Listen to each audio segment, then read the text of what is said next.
Okay, this is Secondary 1 Honors, Quarter 1, Part 2. This is video number 5. This is the last video for this quarter. And so after you're done with this, you will be turning in your notes that are completely filled in. You'll turn in your practice packet, and then you'll need to take the test by the time, by the date indicated on your packet. Okay, we are going to be first reviewing some ideas. So first of all, we have what's called the multiplicative inverse. The multiplicative inverse is when you have a number times its inverse and it's always equal to 1. So any number times the inverse of that number is equal to 1. And so that's true for, any real number. Okay, that's the multiplicative inverse. The multiplicative identity we talked about in the last one, and that's when you multiply anything times 1, you get that same number back. So 1 is the multiplicative identity. And so we're going to use both of those ideas. We talked also last time about the identity matrix, and we're going to talk about the 2 by 2 identity matrix specifically this time. And so this is what the identity matrix is. Matrices, along with real numbers, also have inverses. So where our real numbers have inverses, like the inverse of 4 is 1/4 and the inverse of 1/2 is 2, matrices also have inverses. And we write them, the way that we symbolize it is A, meaning the name of the matrix, to the negative 1 power. That means an inverse of. And a matrix times its inverse is always equal to the matrix, to the identity matrix. I wrote that wrong. And a matrix times its inverse is always equal to the identity matrix. And so, and that's what it says on your notes. So if you multiply two matrices and the product is the identity, then the matrices are inverses of each other. So if I ask you to tell if two matrices are inverses of each other, you have to find out if they multiply to give the identity matrix. So let's look at that. So let's look at number 1. It says determine whether the matrices are inverses of each other. So I'm just going to multiply them together and see if I get the identity matrix. So remember multiplying, I'm going to have this 2 by 2 and a 2 by 2. I can multiply that, I know. So I'm going to do this row, this column. So 4 times 1/4 is 1, and 0 times 0 is 0. And then this row times this column, so 4 times 0, and 0 times negative 4. Then we have this row and this column, so 0 times 1/4 plus 3 times 0. And so far it's looking like an identity matrix. And then this row times this column, so 0 times 0 and 3 times negative 4. So what I get is I get almost the identity matrix, but almost is not good enough.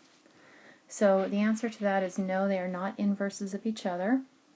And so that's what the answer is to that question. Okay, let's try this with number 2. So I'm going to do 1 times negative 2 plus 2 times 3 halves. Now 2 times 3 halves, remember how that works. The 2's cancel and I'm left with 3. Then I'm going to do this row times this column, so 1 times 1, and 2 times negative 1/2 is negative 1. Then I'm going to do this row, this column, so 3 times negative 2, and then 4 times 3 halves. I shouldn't have to show you how to do all of this, but I'm going to just help you out right here, just in case. And then 3 and 4 times this column right there, so 3 times 1, 4 times negative 1/2. Okay, so when I simplify that, I'm going to get 2 and 3 is 1, negative 2 and 3. 1 plus negative 1 is 0, 6 and negative 6 is 0, and 3 and negative 2 is 1. That gives me the identity matrix. So yes, these are inverses of each other. So if you look really carefully, you can't tell just by a glance that those are inverses. It's not like, the inverse of 1 is negative 2 or the inverse of 2 is 1. You can't tell just by looking at the elements. So you have to multiply them together to be able to tell if they're inverses or not. So because we get the identity matrix, we would say yes, these are inverses of each other. Okay, a couple of things about inverses you have to know. Only square matrices can have inverses. So if you have a 2 by 2, there's an inverse for that. For most of them anyway. Or if you have a 3 by 3 matrix, you can probably find an inverse. Now there are square matrices that don't have an inverse, but most of them will have an inverse. Now if you have something like a 2 by 3 matrix, you cannot find an inverse for that. There is no inverse for that. To find the inverse, so how are we going to find the inverse? There's a couple ways we can do it that we're going to learn this year, but the first way we're going to do this is we're going to learn how to do it by using the determinant. Okay, so the determinant is the first thing that we're going to find here. So to find the determinant, what you're going to do to find the determinant of this matrix, so this DET, that stands for determinant, if you have the elements A, B, C, D, what you're going to do is you're going to do A times D, subtract, and that's the hard thing for people to remember because we're used to doing adding when we multiplied our matrices, but when we find the determinant we're going to subtract right there, and then C times B. So if I want to find the determinant of this matrix right here, I do 8 times 2, which is 16, minus 4 times 3, which is 12. And so that's 4. So the determinant of this matrix is 4.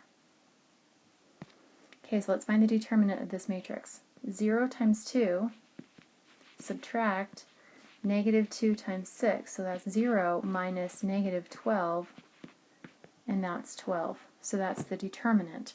Not the inverse, it's the determinant. Now to find the inverse, we're going to use our determinant. So when I have this matrix that looks like this, first I'm going to find the determinant. And remember that's AD minus CB, and so we see that right here. Okay. And then, so we're going to take 1 over our determinant, and we are going to then what I like to call my switched around matrix, and so I'll refer to this as my switched around matrix. I don't know that there's an official name for it, but that's what I call it because you literally switch things around. You're going to swap places with the A and the D, and then you're going to change signs on the B and the C. So they're going to change signs, and then you just do scalar multiplication. So you're going to take this number, whatever that is, and you're going to multiply it by every element in there. So let me take this off. You look at that. You look on your notes. This is on your notes, and so you're going to make sure you follow that, and then we're going to find the inverse of matrices. Before we actually do it, let's find out a couple of things. Although all square matrices have inverses, actually that's not actually true. Almost all square matrices have inverses. Right now we're only going to worry about the inverses of 2 by 2 matrices. We're not going to do any 3 by 3s or 4 by 4s. And I think that's what I was going for. But when it doesn't have an inverse, you can tell it does not have an inverse if the determinant is 0. Since we cannot divide by 0, when the determinant is 0, the inverse does not exist. Look at the formula back here. If this number was 0, I'd be doing 1 divided by 0 times something. Well, that doesn't exist, so therefore the inverse cannot exist. So if you get the determinant is 0, then you're done. You just say there is no inverse. So make sure you don't get that mixed up with saying that the determinant does not exist. The determinant does exist, but the inverse may not exist. And if the inverse doesn't exist, that just means that there's no matrix to multiply the other one by so that I would get an identity matrix as an answer. Okay, so let's take this matrix, this 2 by 2, and let's find the inverse if it exists. Okay, so the first thing I'm going to do is I'm going to find the determinant. So I'm going to do 3 times 9 minus 7 times 1. So that's 27 minus 7, and that's equal to 20. So that's my determinant. That's not the inverse, though. To find the determinant, I'm going to do 1 divided by 20 times, and then I'm going to do the switched around matrix. Now the biggest mistake people make here is they forget to switch this matrix around. And so you've got to remember that the 9 and the 3 are going to swap places, and the 1 is going to change signs, and the 7 is going to change signs. Now you do scalar multiplication. 1/20th times 9 is 9/20ths.